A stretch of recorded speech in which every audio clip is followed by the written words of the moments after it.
Okay then gang, so now we have this keypad at the bottom, but at the minute it's not reflecting the letters that we've used. So right here we can see we have a guess where B and L are green and these other three, A, M and E, are all dark grey, and that should be reflected down here in the keypad as well, and that's what we're going to do in this lesson. So the way we're going to do this is by heading to the use Wordle hook and adding in some new state called used keys. And we also need a function called set used keys as well to change them. And the initial value of this state is going to be an empty object. And this object is going to keep track of all the keys we've used and what colour those keys should be. And the way it's going to do that is by having keys inside the object, or properties should I say, inside the object, which are the letters we've used. And the values of those properties are going to be the colour associated with them. For example, we might have used A, B and C so far. So then we'd add 3 properties to this object, and the property names would be A, B and C, right? The values of the keys themselves. So the values of those properties would either be grey, yellow or green, dependent on whether they've matched so far or not. And any letter we've not used so far won't have a key in this object.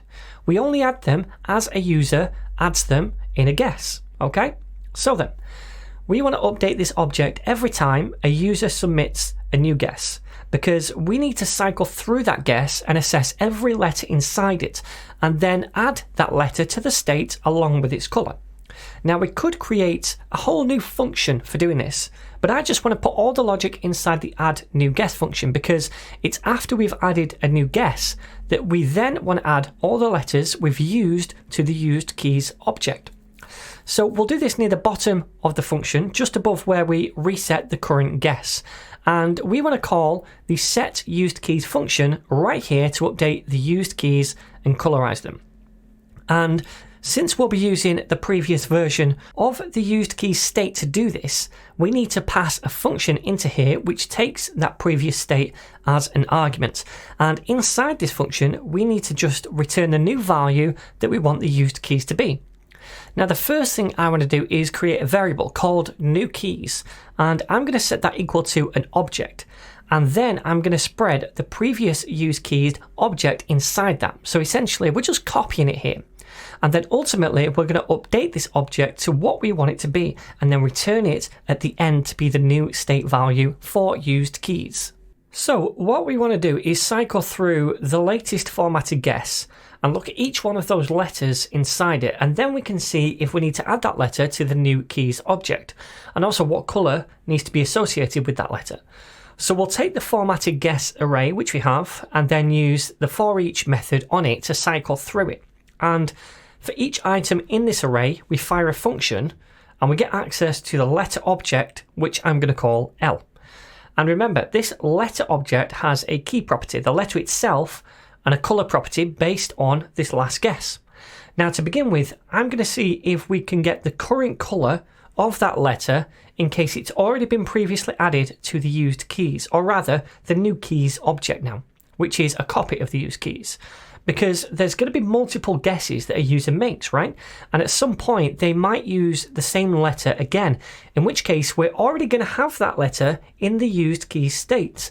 So let's make a variable called current colour, and let's set it equal to new keys, and then in square brackets we're going to pass through L.key, because remember, the property name inside the object is going to be the letter itself. And that's what this tries to find here. And if that property doesn't exist yet, then we'll just get an undefined value back. But if it does exist, we'll get the colour value back. All right. So now we have that, we can start doing some checks on the letter. So first we'll say if, and then inside parentheses, L.colour is triple equal to green. Then we want to do something. And what we're going to do is then assign this letter in the new keys to be green as well. All right. So we can say new keys in square brackets L.key, that's the property name, and then set that equal to green.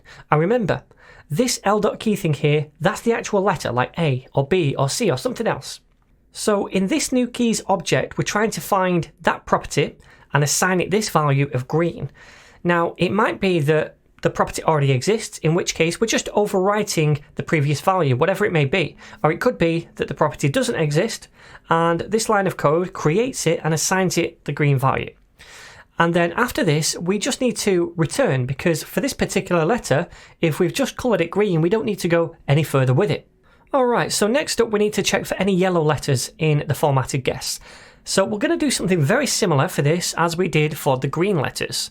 So we can say if l.color is triple equal to yellow, then do something. But as well as this condition, there's actually one more condition we need to add as well. So let me write this out first and then I'll explain why we need it. So I'm going to say double ampersand, meaning and, the current colour is not equal to green. And remember, the current colour is what we got before up here. So for the letter we're currently working on in the formatted guess, we found the current colour of that letter in the new keys, right? If there was one. And now if that's already green, then we don't want to colour it yellow after a new guess, because we want it to stay green. Because that green signifies that at some point in the past, we found the correct position for this letter. And that's what we're making sure of here in this if check. We're checking that it doesn't already have a green value before we potentially assign it a yellow colour. So inside the code block, we can now just say new keys and pass in l.key to get the correct property. And then we can assign that a value of yellow. Then, finally, after that we just need to return like we did in the check above. So that's green and yellow one's done. The last colour is dark grey, meaning no match.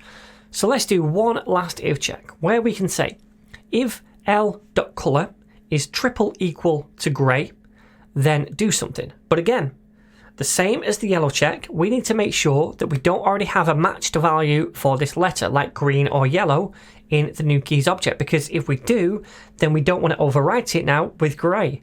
So we can say double ampersand, current colour is not equal to green. Alright, so we're checking it's not equal to green first of all. And also, we want to say current colour is not equal to yellow either. So make sure you add these extra conditions as well to make sure we're not overwriting the value. And this means we want to check the current colour is not equal to green, right? Or yellow. Cool. So now inside this code block, we can say new keys, then inside that, l.key to find the letter property and then assign it a value of grey. Then we just need to return at the end. All right, cool. And then finally, after the for each, once we've updated all those keys, we need to return the updated value that we want to set the used keys state to be, which is just new keys. All right, so now this is pretty much done. We're cycling through the formatted guess whenever we get a new one, and we're updating our used keys based on that guess.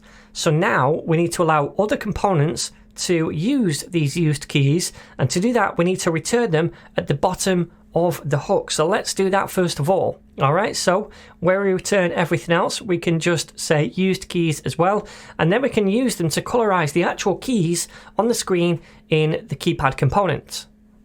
So we need access to the used keys in here, but we don't actually use the use Wordle hook inside the keypad. We do that inside the Wordle component over here. So what I could do is just extract it from here where we invoke that hook, and then I could pass it into the keypad as a prop. So I could say used keys is equal to used keys. Don't know why I've added spaces over here. Let me get rid of those. All right, let me save that and then head back to the keypad where we can accept that prop, used keys, like so. And now all we need to do is use that information that we have down here to add classes to these individual keys based on the color they've been assigned. So inside where we map through the letters, and remember the letters are all the letters that we get from the db.json file, right? So we're mapping through them to output a key or square for each letter. But when we do that, when we're mapping through them, we can check that particular letter in our used keys as well. So I can say const color is equal to used keys and then pass in L, because, or in fact it's l.key, because these have a key property right here. So that's going to be A, B, C, D, E, F, etc. So we're passing in that string. And remember, because used keys has those letters as the actual property names, if we take a look up here, we said that the property names are A, B, C, etc. That's what we're passing in here. Now, if we have a colour or a used key colour for that particular letter, it's going to go in here, and that's going to either be yellow, green or grey. Now, it might be that this is undefined, but that's fine, because when we're applying a class to it, if it's undefined, we're just not going to style it. So now all we have to do is say class name is equal to the colour variable. All right, pretty simple. So now that should give all of these divs a class name, and those that don't have a class name, where we don't have a used key for that letter, then in that case they're not going to get styled any differently. But what we can do now is apply some classes to this div for yellow, green and grey squares. So let's head to the index.css to do that. So what I'm going to do is just copy these from my GitHub repo, woohoo, and I'm going to paste them in right here. So let me just place a little full stop there. We say for the keypad, which is, if we go over here, this div right here surrounding all the letters, and we say find a div directly in that. That's all of the individual letters, that div. And then where it has a class of green, give it a background color of this, and color the text white as well, just to give it that bit of extra contrast to the background. And then down here, we give it a transition property as well, to say all, which picks up the background and the color properties over 0.3 seconds and ease in. So the transition from that very light grey to this background colour and the white text is going to be more of a soft transition rather than a quick snap. And then down here we do a similar thing for the yellow. We colour it this colour. Again, the colour of the font is white and we have a transition. And grey, we colour the background this colour, which is a darker grey than the original default grey that we give all the keys. And again, the colour of the text is white and we have a transition. All right, so let's save this and try it out in the browser. Now, before we do that, I just got an error on my other screen in the browser, and it said that used keys was not defined, and that's because we've misspelt it right here. So let me just add a D there and save it, and hopefully now it's going to work. Alright then, so we have an empty grid, and this is the solution. So what I'm going to do is just say something like spout. So we've got some of the correct letters in, but they're not all in the right position, and some are incorrect. So we get a mixture of different things, and if we hit enter, we can see that all of these are yellow right here, and down here we've coloured all of those yellow as well. Now let's get one or two in the correct position. Let's go for pound, like so, and press enter. And now we can see these three right here are green, and they've turned these three down here green as well. This one is still yellow because we've not found the correct position of that. And these two here, notice, and this one is dark grey, meaning we've used those three letters and they're not in the solution whatsoever. Now I'm going to do the correct one, which is, oops, not pound again, pause, like so. They should all be green here and all be green down here. Press enter. And voila, that's worked. All these keys are green. Let's do another example to make sure there's no errors and everything is working correctly. All right, so I'm going to do a guess where only one of the letters should match, the L. So let's press enter. And okay, yep, the L is in the correct position right here. And we see that that's green down here. The O is in the incorrect position, but it's still in the word, which is why we get the orange colour or yellow colour down here. All right, so now let's try pound, and this time the P should be green and the O should be green, and we can see the O goes from yellow to green, which is good. The P is green as well. The L is still green because we still have found the correct position for that.